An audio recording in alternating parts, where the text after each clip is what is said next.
زبان ایک ایسی چیز ہے جس سے انسان گناہ کی ابتدا کرتا ہے، گناہ کی پیش رفت کرتا ہے اور پھر گناہ میں ملوث ہوتا ہے، اور یہی وہ چیز ہے جو گناہ کے کرنے میں انسان کے لیے ایک کلیدی چیز ہوتی ہے، بنیادی اور ابتدائی چیز ہوتی ہے۔ بسم اللہ الرحمن الرحیم۔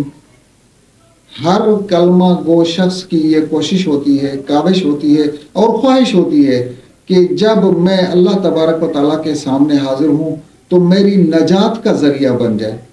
میں دنیا کی زندگی میں ایسا عمل کروں جس عمل کے تحت اللہ تبارک و تعالیٰ مجھے جہنم سے خلاصی نصیب۔ تو حضور اکرم صلی اللہ علیہ وسلم سے حضرت عقبہ بن عامر رضی اللہ تعالیٰ عنہ روایت کرتے ہیں، آپ صلی اللہ علیہ وسلم نے فرمایا کہ 3 چیزیں ایسی ہیں جو انسان کی نجات کا ذریعہ بنے گی۔ نمبر 1، زبان کی حفاظت۔ فرمایا زبان ایک ایسی چیز ہے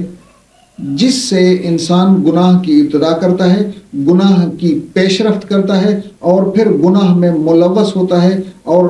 یہی وہ چیز ہے جو گناہ کے کرنے میں انسان کے لیے ایک کلیدی چیز ہوتی ہے، بنیادی اور ابتدائی چیز ہوتی ہے۔ تو زبان کی حفاظت حضور صلی اللہ علیہ وسلم نے فرمایا نجات کا ذریعہ ہے۔ دوسری چیز حضور صلی اللہ علیہ وسلم نے فرمایا کہ تمہارے لیے تمہارا گھر کافی ہو، اپنے گھر کی حدود اور 4 دیواری کا خیال رکھا جائے، اسی کے اندر رہا جائے،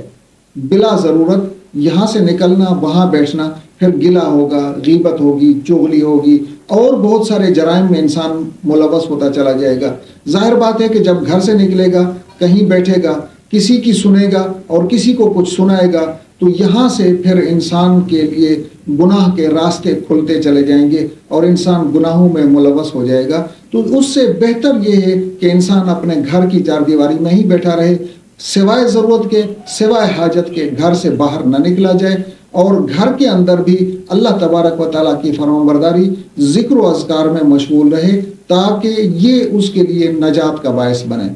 اور حضور صلی اللہ علیہ وسلم نے جو تیسری چیز بتائی وہ یہ ہے کہ آپ صلی اللہ علیہ وسلم نے فرمایا کہ اپنے گناہوں پر رویا کرو۔ گناہ ایک تو جرم ہوتا ہے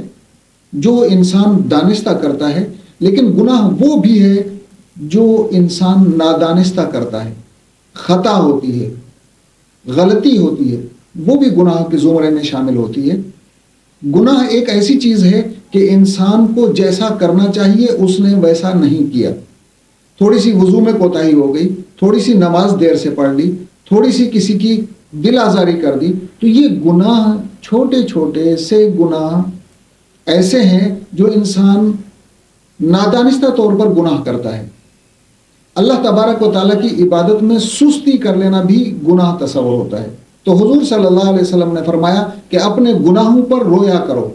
اپنے گناہوں پر ندامت اور پشیمانی اختیار کرنے سے گناہ دھل جاتا ہے، گناہ مٹ جاتا ہے۔ تو یہ چیز بھی، یعنی گناہوں پر ندامت، پشیمانی، یہ چیز بھی انسان کے نجات کا ذریعہ بنے گا۔ تو 3 چیزیں ہوئیں، نمبر 1 زبان کی حفاظت، نمبر 2 انسان کا فضول میں گھر سے باہر نہ نکلنا، اور تیسری بات